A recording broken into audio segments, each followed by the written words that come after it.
I've had this crush on my coworker for a few months now, and it's really not good. We only see each other in passing, and he's only talked to me once about something work-related. Even though we don't talk, we do look at each other sometimes, so we notice each other's existence. He's very outgoing and friendly with other people on my team. He's also very attractive. I enjoy being around him, but I'm way too nervous to talk to him.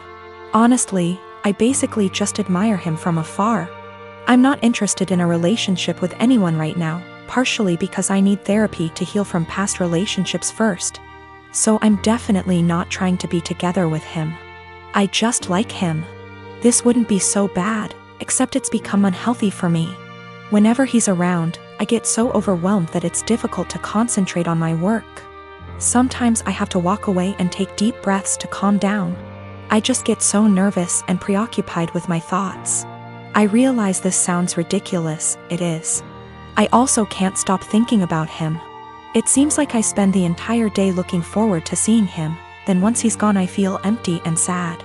I recognize this is really unhealthy and potentially creepy.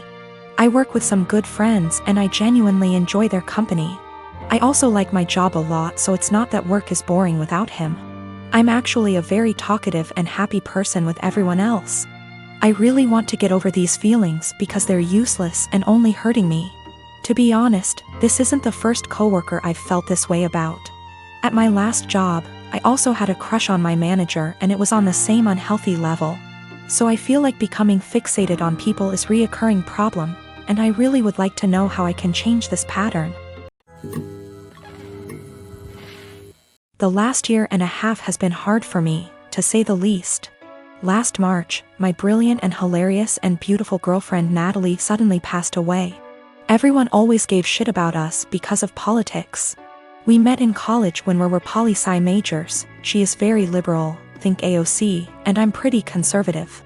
We actually met because we were serving as treasurers for our school's college Democrats and Young Republicans clubs, respectively. And our groups would get together for drinks or bowling or laser tag once a month. Well, Natalie and I bonded over a lot of shared interests and we hit it off. Even if we didn't see eye to eye on many issues, debating her was stimulating and formed the cornerstone of our relationship. We've had debates that went on until dawn. We just bounced off each other. She liked to joke that we were drift compatible.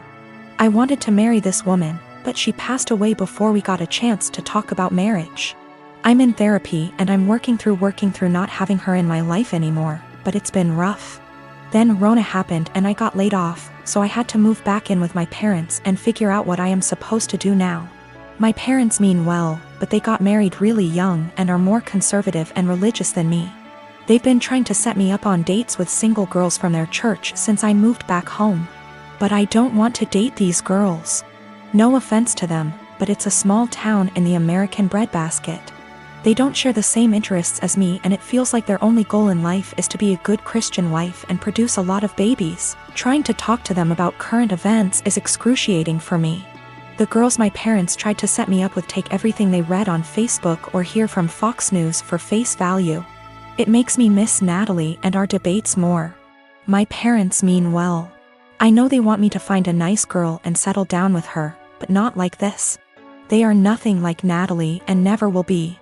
I miss her, even if my folks didn't like her ideas. But when I told them the other night that I wanted them to stop setting me up on dates with these girls, they freaked out and told me that I needed to consider settling down since I just turned 30. They're good girls from great families, I know that, and my parents like them more than they liked Natalie, but she was my one and only. I don't think it's fair for anyone when I still love her. They are even more angry at me because I told them that I just don't see myself getting married anytime soon. But like I said, Natalie was my soulmate and I just can't see myself being with anyone else but her. Yet, they are insisting that I need to find a woman and settle down and give them grandchildren. We were seriously close to talking about marriage.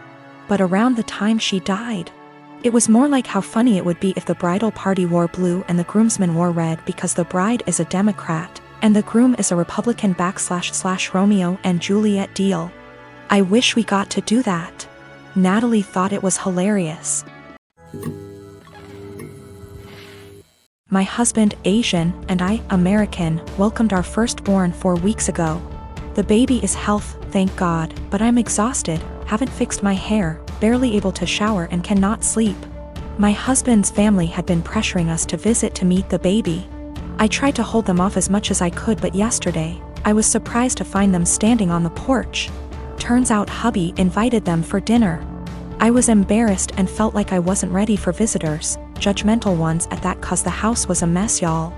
Anyways, my husband sat with them while I fed my son. Then later I asked my husband if we should order takeout for dinner. He said no, because his parents would find this rude and unwelcoming. He suggested that I go inside the kitchen and prepare something, anything long as it's homemade. I said fine, then went and made some mac and cheese. The reason I prepared this meal is because of how easy it is. Once I served the family, my husband's mom looked at me and was appalled. I noticed something was wrong. She asked if I really found it appropriate to serve her and the family mac and cheese. I asked why not, and she went on a rant about how disrespectful this was and that I clearly have no experience in what is right and wrong when it comes to hosting. I said, excuse me? Who said I signed up to host an expected visit from them? And she took it as in I didn't want them there. Her husband said they were just there to finally see the baby that I kept them from seeing for an entire month. That's a whole month of his life they'd missed out on. We had an argument and they decided to go home. My husband said that deciding to serve his family mac and cheese was more offensive than serving them nothing at all. I told him I was too exhausted to cook their traditional feasts, that I was forced to learn from his mom. He took offense and said that I was being mean and disrespectful towards not only his family but his culture. I went inside the bedroom to stay with my son. My husband stayed on the phone with his family for an hour, then kept giving me the cold shoulder, and refused to eat what I cook in support of his family. I understand how some guests might find it offensive, especially his family, but I was just trying to make a quick homemade meal like my husband wanted. I have 3 fingers missing on my dominant hand. It's fine. I can type and everything, and even manage to tie my shoelaces most days, and on the days I can't, that's the dyspraxia. However, I won't deny that it looks a bit odd to most people. I only have my 4th and 5th fingers, so my hand looks a bit like a child's drawing of a rabbit, and not a good one. I'm used to people asking about it, usually after staring for a good minute or two, but I still find it annoying. I really don't get why you'd think it would be an okay thing to ask someone about, but hey, I wasn't raised in a barn.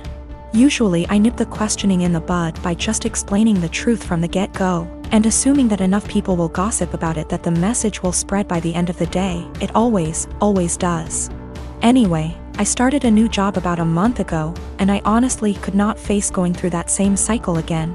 I felt like the time had come to not play into it anymore and to make something out of it, and I decided to make myself laugh. When the first new coworker asked about it, I completely lied and told her that I chewed them off as a baby.